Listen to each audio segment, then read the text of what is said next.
Bienvenue Magic players! No deck tech this week, I've been kind of busy with school and stuff, but I'm going to take Percaps's request of just looking at Stoneforge Mystic, just the card itself, and see what it's done to Modern since its unbanning.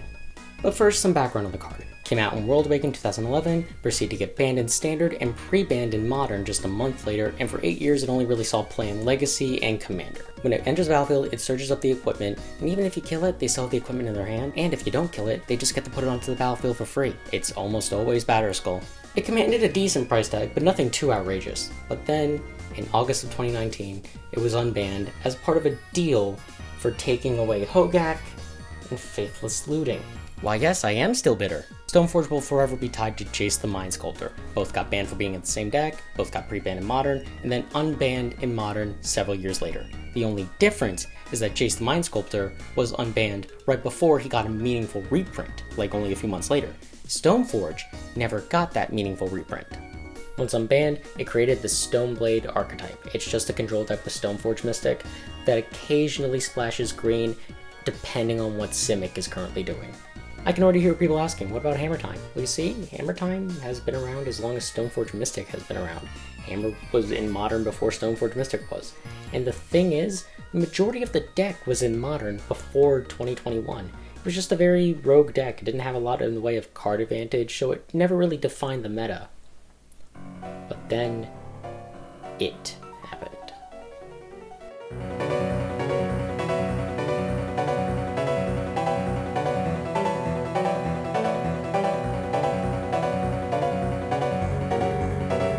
Esper Sentinel, Urza Saga, Culture Complete. Both Stoneblade and Hammer Time received huge upgrades. And you may be thinking, oh, that's literally just 3 cards. Esper Sentinel draws a lot of cards during a game. Urza Saga gets any equipment you need. And Culture Complete is just another Batterskull. Hammer Time always had the power, but now it has the card advantage to back that up. Oh, of course, it still saw play in control decks, but nowhere near as much as Hammer Time. Thankfully, the price is starting to go down because people are realizing that Hammer Time is a bit of a glass cannon, but all we really need is one good, cheap equipment, and the deck will be on the rise once again. In summary, Stoneforge Mystic good.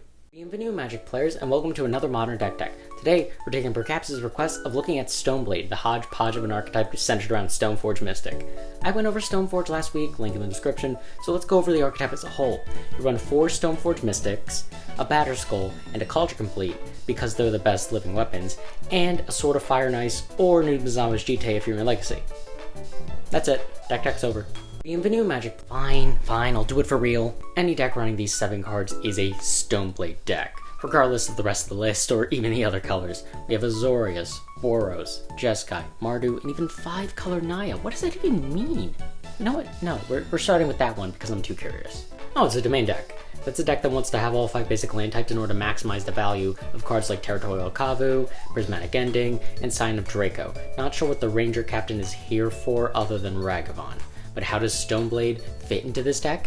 Because it can. Stoneblade is a backup win condition if your primary one isn't powerful, fast, or consistent enough. That's why I call it a hodgepodge archetype. Now this is what I always think of when I hear Stoneblade. Card draw, counterspells, removal, and planeswalkers. This is what defined Stoneblade for so many people back in 2011, and boy was it traumatizing. The additional consistency that Urza Saga brings gives this deck a small toolbox in the main board, which is neat. Murktide is an interesting choice for a win condition, but c'est la vie. And here's the Boros version, replacing counterspells and card draw with more removal and card draw. It really feels weird saying that now. Jeskai is a combination of these two, counter and burn, and nothing exemplifies that more than Fire and Ice, new to Modern from Modern Horizons 2, and for some reason at Rare. I don't know, the 2 Geist is a very nice touch, hard to get rid of. This Mardu list is very interesting to me. Rakdos and Mardu Kroxa decks are already a thing in Modern, but run Luris because of, well, of course they do. But this deck is all in on the discard theme, so this is another example of Stoneblade being used to help a struggling deck. Bienvenue Magic players, Future Insignios here, and during the editing of this video, Luris got banned in both Modern and Pioneer. Good. If I had to equate Stoneblade to anything, it'd be to Red Eyes Dark Dragoon or Access Code Talker in Yu-Gi-Oh!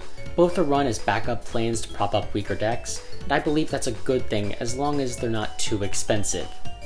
Much like how all of these cards are right now. Because so many decks want to use this as a crutch, it becomes outrageously pricey, much like actual crutches from a hospital. I know it just got reprinted, but Mystic needs another right away.